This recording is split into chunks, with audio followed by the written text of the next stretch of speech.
What is good, rookies? A quick video for you today. We're just going to go through the final trades for the team and then also go through the VCNC options as well.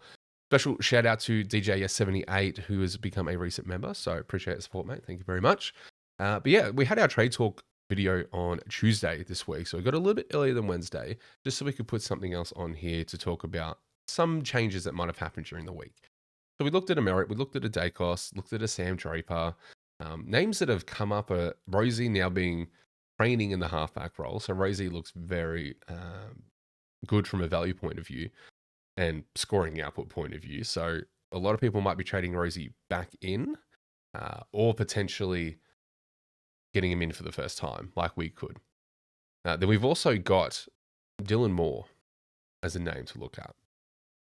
I've gone through the scenarios and I'm not entirely sure on how I feel about grabbing a Dacos or a Merritt. So I'm going to grab a pod. Now, whenever I've put Dacos or Merritt into the team, it looks good, it looks great, but there's a feeling where I just don't know, because Dacos's fixture is not the greatest, and I don't think his price is going to shift all that much. Merritt is, I feel like he is going to come down in price at some point. You are paying up, and it does hurt the trade cadence moving forward. If I was to get Merritt in this week, I'm heavily reliant on Davidson and Pryor outscoring their BE. Davidson in particular outscoring his BE, and then Pryor putting up a spike score to make as much cash before we trade him out next week. I don't like having to put the trade plans resting on that sort of environment. So I'm not going to get Merritt. Rosie was probably the most looked at option for me. Now, I don't like necessarily jumping on after one game of a role shift, because who really knows? But the history stands that Rosie was like halfback in juniors. He's clean with the ball. Houston's left, so there's like clearly a spot there. It could just be a perfect storm for this to really pay out. He is high ownership. We've got Dunkley and Richards as our pods as well. Now, if I bring in another pod, what does that mean? It means we're playing risky business. That's what it means, which I am more willing to do now. I want to have fun. I want to be different. I don't necessarily want to follow the pack with like a Dacos. Is Rosie going to get out of reach? No. If he does it again this week, all chances are we can use our last boost next week and get him in, if it's exactly what we want. And then it'll be after the tag game of Sydney. So I'm a bit hesitant to grab Rosie this week for that reason, just in case he does get tagged. I'd rather grab the player I'm looking at. So I'm going to quickly go through my trades, and then we're going to talk about VCNC. So we're actually going to hold Davidson. Henderson, dead. He's out. Sardis, if not named, is out. Now, Sardis is named. I know Scoobs is going to be jumping for joy, and it's going to be Sardis season all over again. But if he isn't, then he's a trade out. If he is, I might move on Moraes instead. But for now, we're just going to grab Gross and El Houli. Now, why El Houli? Well, we've already got Cleary. Now, Cleary and Gross were the main two targets for everyone. We jumped early on Cleary, and it worked, thankfully. I don't feel as confident going into a Carroll early. So we could potentially put Carroll back here, but then we don't necessarily have a cheap downgrade target for next week to help our trade cadence. Now, Sard could be named sub again, and after some people that I've spoken to that are, the Dons fans, it's most likely going to happen again. However, I don't think he remains the sub for much longer. He is great. He's an absolute gun. The speed, the accuracy, like it's very, very nice. I might be hoping, but I hope the vest avoids him for a little bit, because I really want to use Carroll next week for a prior downgrade. So then I can get Davidson up. So, okay, that's the rookies. Then who am I bringing in? Well, Roberts is going. Roberts is one of those really fun ones where you can either hold or you can trade him out. There is value in both options. It depends on how you see him. I saw him as a stepping stone / keeper, stepping stone first. Then if he proves he's got the points behind him, could be a keeper, or at very least the last trade out. It may not look like it's that way. Now, again, we've seen it with Sheasel, with Rosie now. They have like 2 bad games and then they have a spike game. That could happen. But for the past 2 weeks now, we've seen him get burnt by teammates. He's had consistent clangers, which again is fixable. But you got Rampy, Blakey, Roberts, Miami Bias now. I don't know if he might still average 95, which is maybe what you need. But a lot of people are probably going to get rid of him next week for Stewart. I can still get Stewart next week if I wanted, if I do this trade that I'm looking at. So I'm going to use him to get a pod. Now, again, I've looked at the trade scenarios for Dacos and Merritt and all that sort of stuff. Nothing sits right.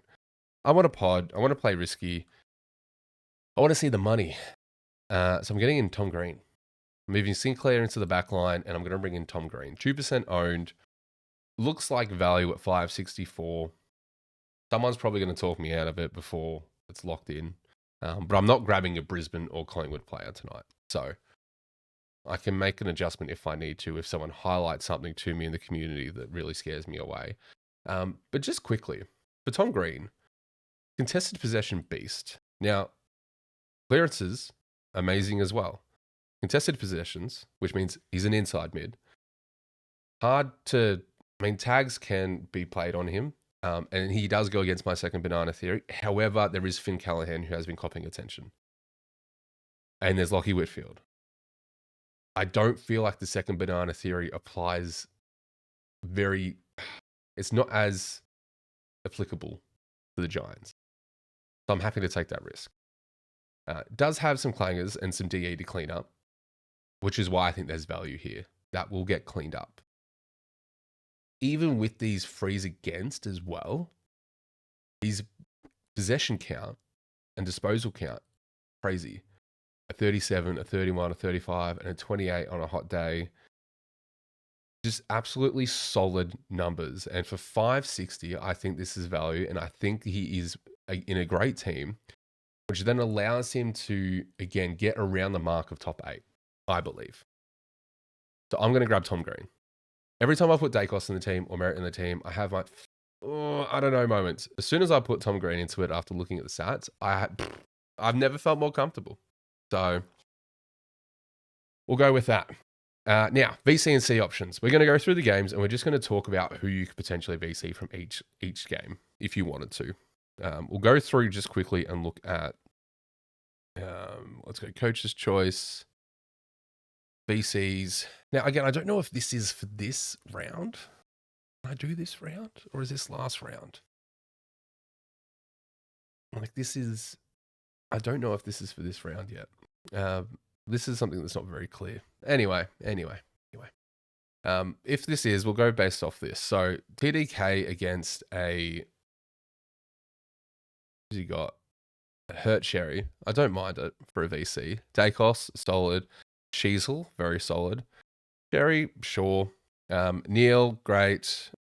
Zorko, I don't mind these VCs. VCs can get a bit risky. Don't mind the Dunkley. I think Merritt's a great VC option, although I feel like Merritt might be used as a captain. Yeah, probably just ever so slightly more. Some people are doing a captain on DeConning. That's interesting.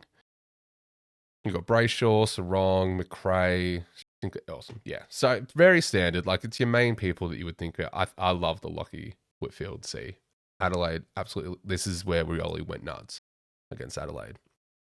So I'm assuming Whitfield might do the same. But that could also be like a Lockie Ashley goes nuts. So we'll see what happens. But in regards to the games for VC, Dacos, I think, is the only person you'd VC. In regards to Lions, I think Zorko's fine. I think Dunkley is fine. And I think Neil is fine. Any of those three from the Brisbane Lions, I think you can put a pretty safe VC on it. I have seen some rumors about Jasper Fletcher, I believe, potentially eating into Zorko. Because he's done quite well, and it's been like that since he's moved into more of that halfback. So just something I've heard and seen. So I think that's fine. From a North Melbourne and Carlton point of view, I don't mind a Sherry or a Sheasel, or maybe an LDU if you want to risk it if you've got him. From a Carlton, I think TDK's fine. However, if Pitnet is named, I wouldn't test it. If you had Cripper or a Hewitt, I would probably throw a cheeky VC on them. I've gone from hating Hewitt to telling you to VC him. This is crazy. I said on a stream as well on Monday night, if Hewitt goes 130 plus, I'm getting a poster and it's going behind the wall of George Hewitt. So crazy. West Coast and Essendon.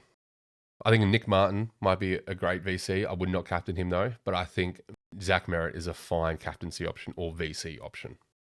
Against Melbourne, Brayshaw stands out. Now they might send Sparrow to Sarong, so keep that in mind. For Brayshaw or a Clark even, I would have to happily VC or C Brayshaw. I wouldn't mind a cheeky VC on Clark if you were looking at another game. So that's fine. Adelaide Oval. I don't know if I would look at anyone from Adelaide as options because Dawson could cop Bedford, Rankin could cop Bedford. Saligo might bounce back, but does he cop attention if he goes off chain? Who knows? But from GWS though, Lockie Whitfield is the absolute standout. Absolutely. Now Tom Green could also be a little bit of a shout too. But I'm personally going to be going Sheasel into Whitfield week before we go any further. So I think Whitfield's a great captaincy. He's going to have a bounce back, bigger oval. We saw Rioli destroy the Adelaide game. So I'm hoping Whitfield can do the same. He needs to repay me for last week. Now, Suns and Richmond, I wouldn't look at any Richmond players, but a Rowell or Noah Anderson, I think will be a safe captaincy. Again, you got McIntosh, who limited Sarong to a 100. He might go to Anderson. McIntosh is not going to keep up with Rowell. Rowell's going to bully the absolute headband off him, essentially. Against Sydney, I don't know if I would touch any Port players. It's just so hard given that they have Rowbottom and Jordan. So I'm not going to recommend anyone from that game. Bulldogs and Saints. Does Windy go to Bont if he's back? Does he go? I don't think Windy goes to Richards. So I reckon he goes to Bont or maybe Libba because it's just Windy. So Dale could be a shout. I think Dale might be safe. I also think Sinclair and McRae might be great options for a fullback captaincy. McRae could go nuts as a revenge game. So I think a lot of people are looking at that. And then we have the Hawks and Geelong on Melbourne. Hawks, I'm not sure on anyone at the moment. Maybe a Meek, depending on who's named, potentially. I don't think Newcomb's probably going to cop Atkins. So I doubt it. From Geelong, though, yeah, I don't know. Holmes is probably a decent shout, but does he get attention and tag from Hawks? He's been absolutely destroying teams. So I imagine he will get some attention. Stewart for a comeback game. Could be a safe one against the Hawks. He tends to play quite well against them, I do believe. Yeah, maybe not. Maybe not. See what happens. I believe. But that's where I'm kind of leaning. So for myself, I'm going Sheasel into Whitfield this week. But it could easily be a Zorko into Whitfield or a Dunkley into Whitfield. I feel like Whitfield is my saving grace this week. Or really, I might go VC Whitfield into a McRae or Sinclair. So Sinclair itself, not the best game last time, but he's gone 124 and 133. He's gone nuts against Brisbane. Oh, that's going to be juicy next week. And then McRae against Bulldogs.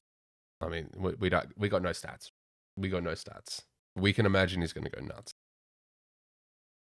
So that's it. It was going to be a quick video, but it's 15 minutes. So if you made it this far, chuck the video a like, hit that subscribe button. We are on the verge of 600. So you guys are absolutely smashing it. For Shy 47, had to get another basketball jersey in the mix. I got to get some footy jerseys as well. I gotta. But let me know what your trades are. Let me know who your VC and C options are for this week. And let's keep our fingers crossed that team sheets do not cause us any chaos. I'll see you in the next one.